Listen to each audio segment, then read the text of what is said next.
इस वक्त हमारे समक्ष है हरिवंश पैकेजिंग प्राइवेट लिमिटेड के मैनेजिंग डायरेक्टर श्री विजय मुरारका जी।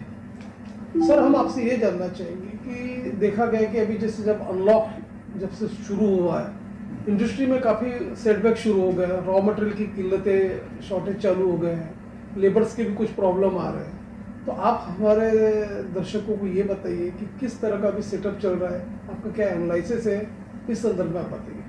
सही बात है। ये जब कोरोना का महामारी आई तो इंडस्ट्री को बहुत प्रॉब्लम फेस करनी पड़ी और उनकी इंडस्ट्रीज़ बंद हो गई है। उनका मैन पावर चला गया अपने गांव में, जहाँ जो बाहर के लोग थे। रॉ मटेरियल समय पे पहुंच नहीं पाया। गवर्नमेंट के बहुत सारे रिस्ट्रिक्शंस आ गए थे और समय पे माल नहीं दे पाए। जिनको माल चाहिए उनको भी माल नहीं दे पाए और कई जगह पे फैक्ट्रियों, जो हमारी कंज्यूमर इंडस्ट्री है, उन्होंने अपने कारखाने बंद कर दिए थे। तो वो जो समय आया था, it was a very difficult time. हम लोग कह सकते हैं ऐसा समय हमने हमारे लाइफ में नहीं देखा।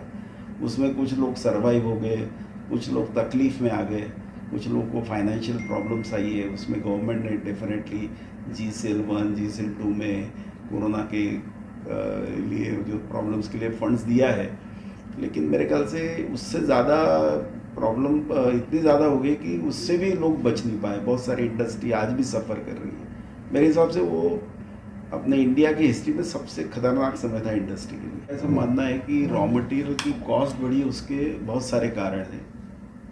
एक तो सप्लाई में प्रॉब्लम आई है। उनको रॉ मटेरियल, हमारी इंडस्ट्री की बात करें, पेपर इंडस्ट्री, हमारे कोरोगेटेड बॉक्स में, उनको जो फ्रेट, जो कंटेनर के चार्जेस, क्योंकि नॉर्मली हमारी इंडस्ट्री में जो रॉ मटेरियल लगता है वो इम्पोर्टेड ही रहता है ज़्यादातर। ओल्ड कोरोगेटेड कार्टस NDL किसी जो वो रहता है, तो उसके वजह से क्या हो गया कि रेट फ्रेट के बहुत ज़्यादा बढ़ गए, दुगने तिगने हो गए। उसकी वजह से उसका रॉ मटेरियल इंडिया में पहुंचते पहुंचते रेट बहुत सारा बढ़ गया है।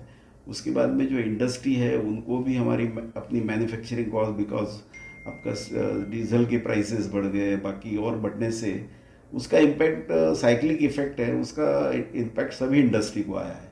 और हमारी इंडस्ट्री पेपर इंडस्ट्री से रिलेटेड है, तो उसमें हमारे को इम्पैक्ट ज़्यादा आया। ऑलमोस्ट हमारे इंडस्ट्री में पेपर के प्राइसेस है वो 70 से 80% तक बढ़े हैं। और लेकिन क्या हो गया, इसमें कस्टमर जो है वो इमीडिएटली उसको एब्जॉर्ब नहीं करना चाहता, वो तैयार नहीं है कि ये सब सिचुएशन है। उसके वजह जो सेलिंग कॉस्ट बढ़ना चाहिए था उतनी वो बढ़ी नहीं है।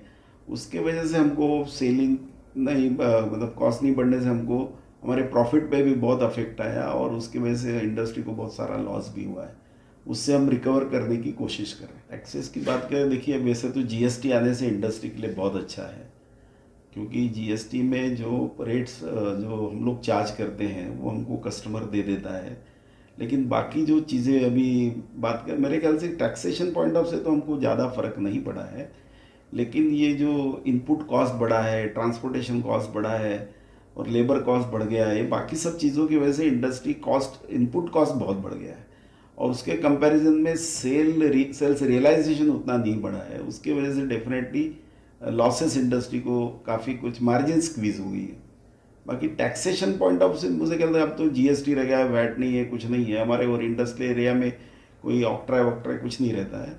तो GST के हिसाब से इंडस्ट्री मेरे ख्याल से मोस्टली कंफर्टेबल है। और मेरे को नहीं लगता टैक्सेशन पॉइंट ऑफ में कोई मेजर हमको हिट हुआ है। ऐसा, ये ऐसी सिचुएशन थी, हम ऐसा समझते हैं कि हर एक के पास लिमिटेशन थी हर प्रॉब्लम को सॉल्व। इंडिया जो गवर्नमेंट है उनके पास भी बहुत सारे, इतनी तकलीफ थी, उनको बहुत सारी चीज़ें सफ़र करनी पड़ी।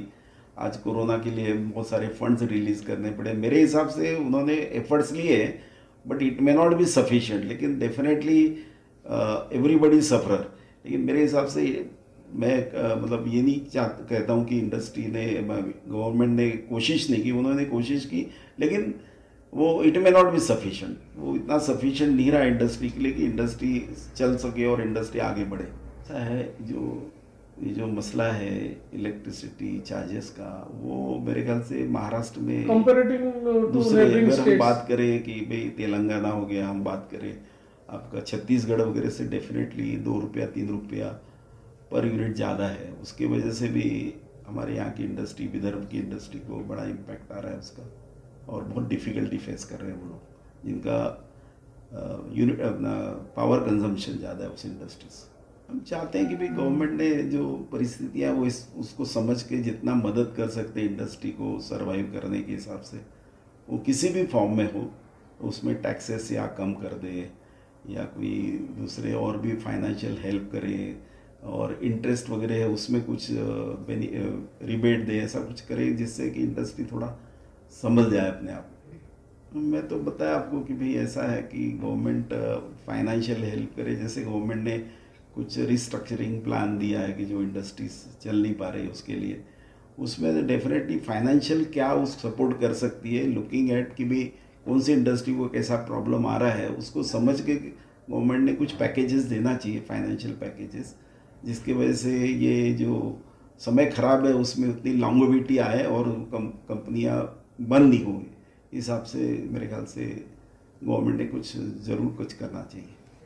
देखिए हम लोग, जहाँ तक मेरी अपनी इंडस्ट्री का सवाल है, मैं ज़्यादातर एफएमसी और एफएमसीजी और एमएनसीज को, जैसे पार्ले, आईटीसी, एशियन पेंट्स, पीडीलाइट्स या अमेजॉन, फ्लिपकार्ट, ऐसी कंपनियों को ही देता हूँ ज़्यादातर।